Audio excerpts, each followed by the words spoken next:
Hello and welcome to our morning edition of Arirang News. We begin with these stories making the headlines at this hour. President Lee Jae-myung is now in Canada for the G7 summit, making this his first diplomatic trip since taking office less than 2 weeks ago. On the first day of his trip, he held meetings with the leaders of Australia and South Africa. Leaders of G7 nations have gathered in Canada, but Trump had to cut his visit short due to the intensifying conflict in the Middle East. The U.S. leader now warns that everyone in Tehran must immediately evacuate. Tensions are escalating in Israel and Iran as Israel launched an attack on an Iranian state television, stopping a live broadcast. The U.S. has now sent its aircraft carrier, the USS Nimitz, to the Middle East. President Lee Jae-myung is in Canada for his diplomatic debut at the G7 summit. On day one, he held bilateral meetings with the leaders of South Africa and Australia, addressing economy and energy cooperation. Our correspondent Yoon Jung-min reports from Calgary. On his way to Canada to attend the G7 summit, South Korea's new president Lee Jae-myung was asked about the timing of the G7 summit during an impromptu press conference on board Korea's Air Force One.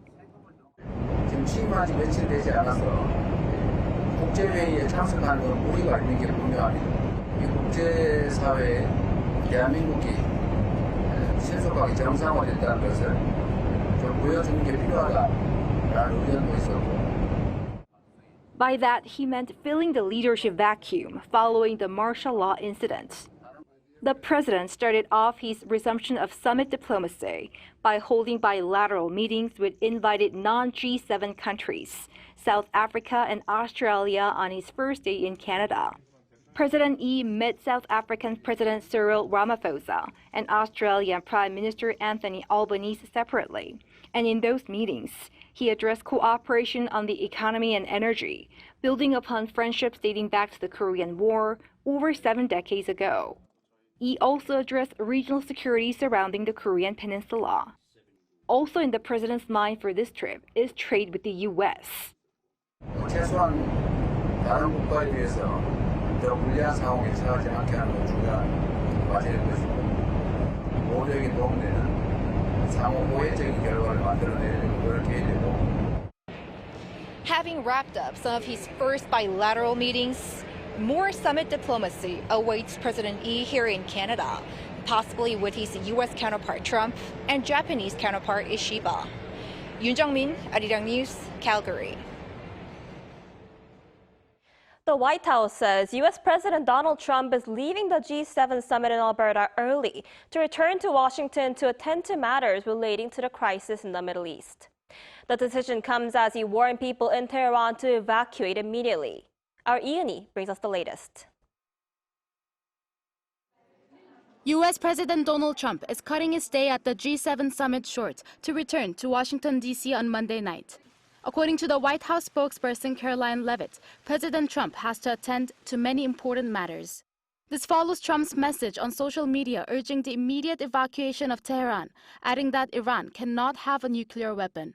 While attending the G7 summit, Trump repeatedly commented about Iran, including how Iran is not winning this war and they should start talking now before it's too late. He also told reporters that Iran should have made a deal with the U.S. on its nuclear program. Israel is doing very well, as you probably noticed, and I gave Iran 60 days, and they said no, and the 61st you saw what happened. I think a deal will be signed, or something will happen, but a deal will be signed, and I think Iran is foolish not to sign one. Ahead of meetings, the U.S. president also shared with reporters his dissatisfaction over Russia's exclusion from the G7. The G7 used to be the G8. Barack Obama and a person named Trudeau didn't want to have Russia in. And I would say that that was a mistake, because I think you wouldn't have a war right now if you had Russia in. And you wouldn't have a war right now if Trump were president 4 years ago. When asked whether China should join, Trump said that he wouldn't mind China joining the G7, saying it's not a bad idea. Meanwhile, according to a White House official, Trump does not intend to sign the G7 statement on the Iran-Israel conflict, which is raising concerns as the draft calls for de-escalation, monitoring Iran's actions, and urging both sides to protect civilians. Yoon-hee, Arirang News. So as we just heard, leaders of G7 nations have gathered in Canada, and South Korea's President Lee Jae-myung is also there, making it his first overseas trip since taking office less than 2 weeks ago. For more on this, we have Professor Christopher Gaudeng, Professor of Political Science at Kookmin University. Thanks for joining us this morning. Thanks for having me. So at the G7 summit, U.S. President Donald Trump said Russia should be readmitted to the group and that the war in Ukraine would not have happened if Moscow had been kept in the club. What's your take on this? Well, President Trump also said he would end this war in 24 hours. So I don't think these comments are of much significance. Mostly this has to do with U.S. politics. It is a way for President Trump to put the blame on President Obama for having disinvited Russia in the first place, as we saw in your previous report. In reality, what all of this shows is that Trump has been boasting a lot during his campaign, and very few of his pledges have come to any fruition. Right, and the U.S. and the UK also signed a trade deal during the summit as the Trump administration continues to sign deals with key trading partners, including the recent framework with China. Do you think South Korea could move closer to reaching a trade agreement as well? I think it is very likely because for the moment, what we see is that the US is pushing for one-to-one trade agreements with the UK, as you mentioned, with China anytime soon.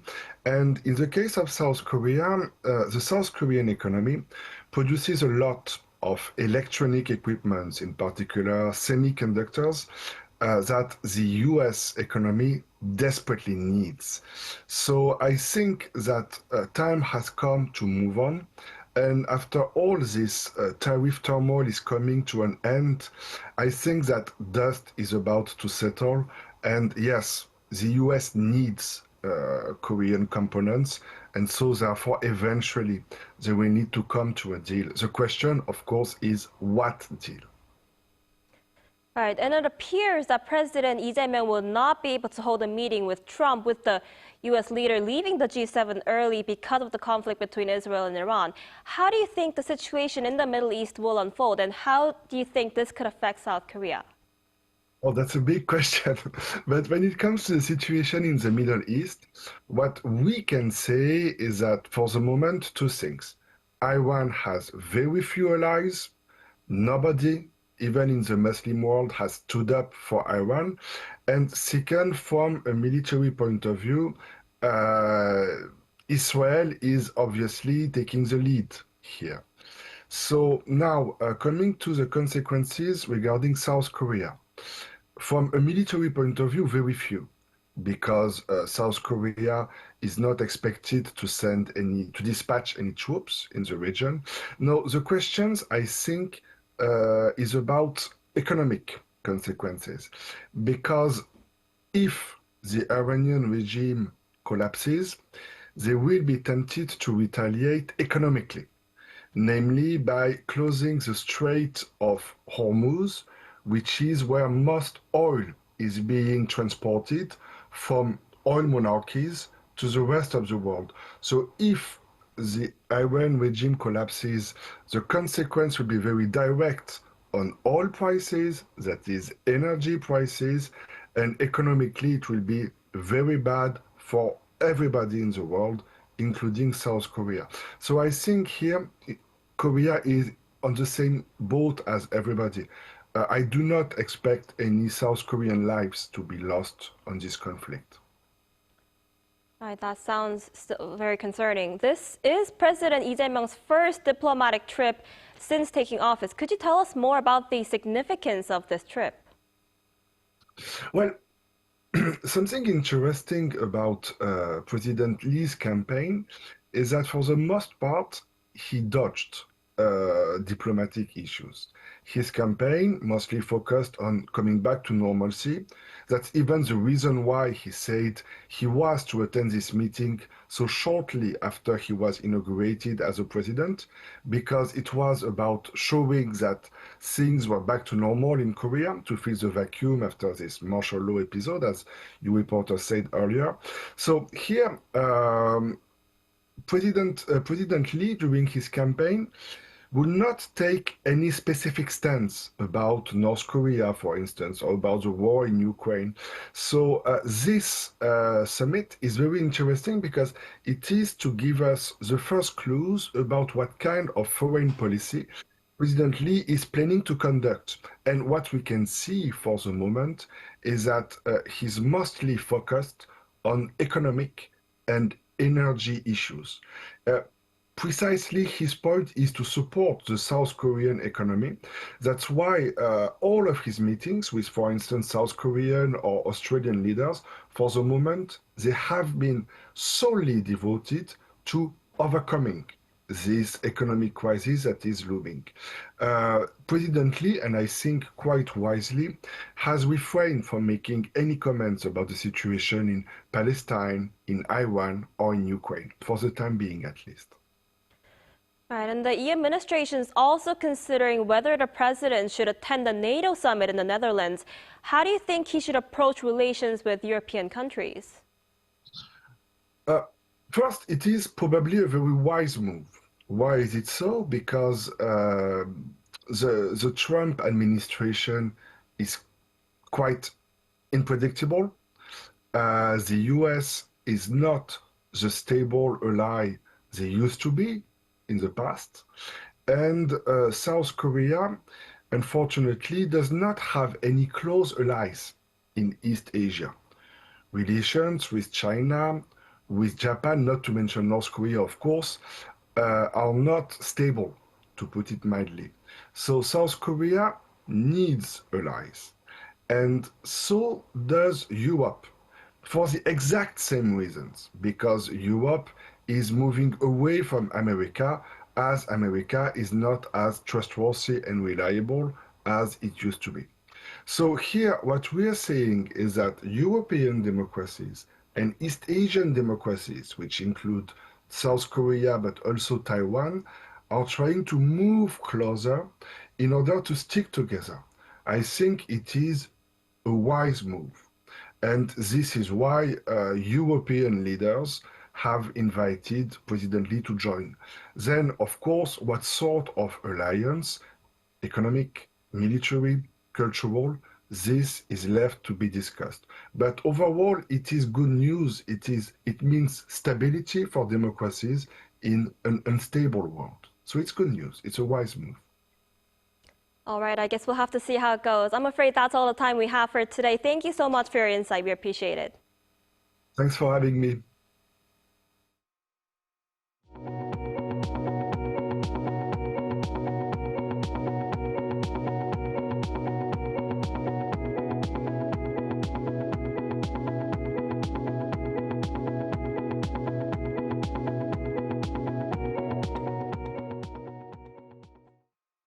Israel launched an attack on Iranian state broadcaster, marking another escalation in the conflict with Tehran. Meanwhile, the U.S. is building up its presence in the Middle East amid the conflict, sending the USS Nimitz aircraft carrier. Our Isungjae has more. The Israeli military launched an airstrike against Iran's state-run broadcaster IRIB on Monday, after it issued a warning for Tehran's District 3, where the broadcaster is located. آنچه که ملاحظه کردید، صدایی که شنیدید، فضای غبارآلود استادیوم. Israel's Defense Minister Israel Katz confirmed the attack, saying that the Iranian propaganda and incitement mouthpiece is on its way to disappear. Iran's foreign ministry quickly condemned the attack, calling it a wicked act that constitutes a war crime, as it targeted journalists. Meanwhile, in an ABC News interview aired on Monday, Israeli Prime Minister Benjamin Netanyahu said he believes killing Iran's supreme leader would end the conflict between Israel and Iran. Netanyahu said Ali Khamenei tweeted almost every day, "Death to Israel." ABC anchor Jonathan Karl quickly asked if Israel was going to target the supreme leader, to which the Israeli leader said that they're doing what needs to be done, but did not go into details. Netanyahu added that such action would not escalate tensions, instead end them. In the meantime, the USS Nimitz aircraft carrier was rerouted from the South China Sea to the Middle East on Monday, meaning the U.S. will have 2 aircraft carriers in the region. Dozens of Air Force refueling aircraft also left U.S. bases over the weekend for Europe, a move seen as a preventive measure to support any operation in the Middle East. Lee Seung-jae, Arirang News. And this week, Seoul and Tokyo celebrate 60 years of normalizing diplomatic relations. The Japanese embassy in Seoul held a reception to celebrate the milestone, with the theme being hand in hand towards a better future. President Lee Jae-myung emphasized this message. Our foreign affairs correspondent Oh Soo-young has more. From historic highs and lows, South Korea and Japan are pledging to move forward, hand in hand towards a better future. That was the message from President Lee Jae-myung and senior diplomats as both nations marked 60 years since normalizing bilateral relations. On Monday, the Japanese embassy in Seoul hosted a reception to mark the milestone, reflecting on the 1965 Treaty on Basic Relations, signed 20 years after Korea's liberation from Japanese colonial rule at the end of World War II. They also agreed on economic cooperation and a claim settlement, under which Japan provided $300 million in grants and $200 million in loans over 10 years.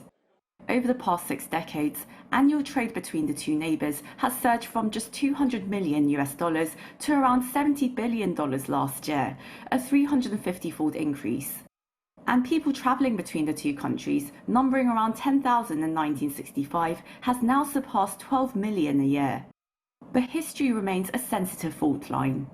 Japan's wartime forced labour, its sexual enslavement of so-called comfort women, and territorial disputes have long fueled friction, which spiralled in 2019 into a full-blown diplomatic and trade standoff. The Yoon Suk-yeol government moved to mend ties, restoring reciprocal visits between the leaders and strengthening trilateral cooperation with the United States. President Lee Jae-myung has signalled continued engagement, speaking via video due to his trip to Canada to attend the G7 summit. 격변하는 국제 정세 속에서 우리 양국은 함께 대응 방안을 모색해야 하는 중요한 파트너입니다. Japan's ambassador Mitsushima Koichi said the two nations should now build new momentum for the decades ahead and emphasize the importance of trilateral ties with the US. Japan's special advisor to the Prime Minister Nagashima Akihisa, who also heads the Japan-Korea Parliamentarians Union, called for broader cooperation. Expanding bilateral communication and cooperation is no longer a choice, but a necessity. This applies across various sectors, including security, economy, energy, technology, and culture. The commemorations will continue on Thursday in Tokyo, where Japanese Prime Minister Shigeru Ishiba is set to attend a corresponding reception hosted by the Korean Embassy. But first, President Lee and Prime Minister Ishiba could well hold their first meeting on the sidelines of the G7 summit. Oh Soo-young, Arirang News. In this year's Global Competitiveness Ranking, South Korea fell to 27th place, down from 20th last year. The annual report released on Tuesday by Switzerland's International Institute for Management Development cited declines in South Korea's domestic economy, infrastructure, and social indicators, linked in part to recent political unrest. The presidential office responded by stressing that President Lee Jae-myung has consistently advocated for what he calls genuine growth to boost the nation's long-term potential. The administration says it will turn that vision into action with a focus on restoring South Korea's global competitiveness. Meanwhile, the country's economic sentiment rose to an 11-month high on the back of a rally in the domestic stock market and the prospect of a second supplementary budget plan. According to the Bank of Korea, the country's new sentiment index stood at 108.43 as of June 13th, recording the highest level since July of last year. The index fell to just above 77 on December 10th in the wake of the emergency martial law declaration and briefly rebounded to the 100 mark in January. However, due to concerns over U.S. tariffs, it fell again to the 80-point range before the recent rebound. The BOK releases its NSI figures every Monday, showing the economic sentiment based on economy-related media outlets. A figure above 100 means optimism outweighs pessimism.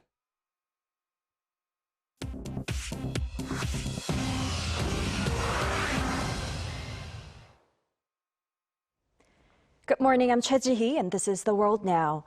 Starting in the Democratic Republic of Congo, heavy weekend rains in the capital Kinshasa have triggered floods and landslides that have claimed at least 29 lives. Kinshasa Governor Daniel Bumba said on Sunday local time that sudden downpours, unusually heavy for the dry season, dumped nearly 90 millimeters of rain across the city on Saturday. Drone footage on Monday showed the devastation as the storm overwhelmed drainage systems and walls. Roads and bridges have been swept away and many neighborhoods saw power outages. Rescues are underway with affected residents relocated to temporary shelters. Kinshasa lies on the Congo River and many residents live in areas vulnerable to flooding. More than 30 people died in Kinshasa in April, also due to flash floods. Denmark has launched a trial of uncrewed robotic sail drones nicknamed Voyagers to enhance maritime surveillance across the Baltic and North Seas. Two of the Voyagers, built by California-based company Saildrone, were deployed by Denmark's armed forces on Monday from the port of Cage, south of the capital Copenhagen. The 10-meter-long unmanned surface drones, which resemble ordinary sailboats, are powered by wind and solar energy and are equipped with radar, optical, and infrared cameras, as well as sonar and acoustic sensors for monitoring purposes. They are set to patrol Danish and NATO waters autonomously for 3 months. Their operation follows testing in early June when two Voyagers joined NATO's maritime patrols. Saildrone's founder and CEO said the vessels provide a full picture of what's above and below the surface to about 30 to 50 kilometers in the open ocean. The Trump Organization, led by U.S. President Donald Trump's two sons, unveiled a new mobile network named Trump Mobile on Monday. The service launches on the 10th anniversary of Trump's presidential campaign announcement. It is priced at $47.45 per month, symbolically referencing Trump's positions as the 45th and 47th president. The offering includes the T1 phone, a gold-hued Android smartphone priced at $499, made in the U.S., targeting conservative consumers seeking an American-made alternative. The phone is set for release in August or September. The 2025 Paris Air Show kicked off at the Le Bourget Airport on Monday local time, displaying various civilian and military aerial vehicles. However, France has ordered the closure of 4 major Israeli defense company stands after exhibitors refused to stop displaying attack weapons, citing the escalation in the Gaza conflict. Israeli President Isaac Herzog condemned it as outrageous and unprecedented, accusing Paris of politically motivated discrimination. He went on to compare the blacked-out booths to a Jewish ghetto. The Paris Air Show will be open to the public until June 20th.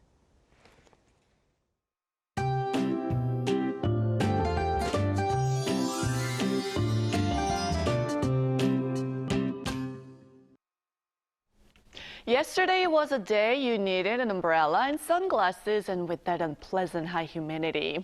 Today looks like being a combination of heat and humidity. But readings will only go up heading towards the end of the week, with an expected high of 32 degrees Celsius by Thursday here in the capital. Sudden showers could pop up from morning to evening today, mainly in inland regions. Gangwon-do and Chungcheong-do could see 5 to 20 millimeters, while southern provinces might get heavier downpours of up to 30 to 40 millimeters, along with strong winds and thunderstorms. Checking on today's highs now, Seoul will be getting up to 29 degrees, Daegu at 31 degrees Celsius. Meanwhile, Jeju Island will have a rain-free day with a high of 29 degrees. Looking ahead, nationwide rain is in the forecast on Friday, which is when there's a possibility of the first summer monsoon rains reaching inland areas.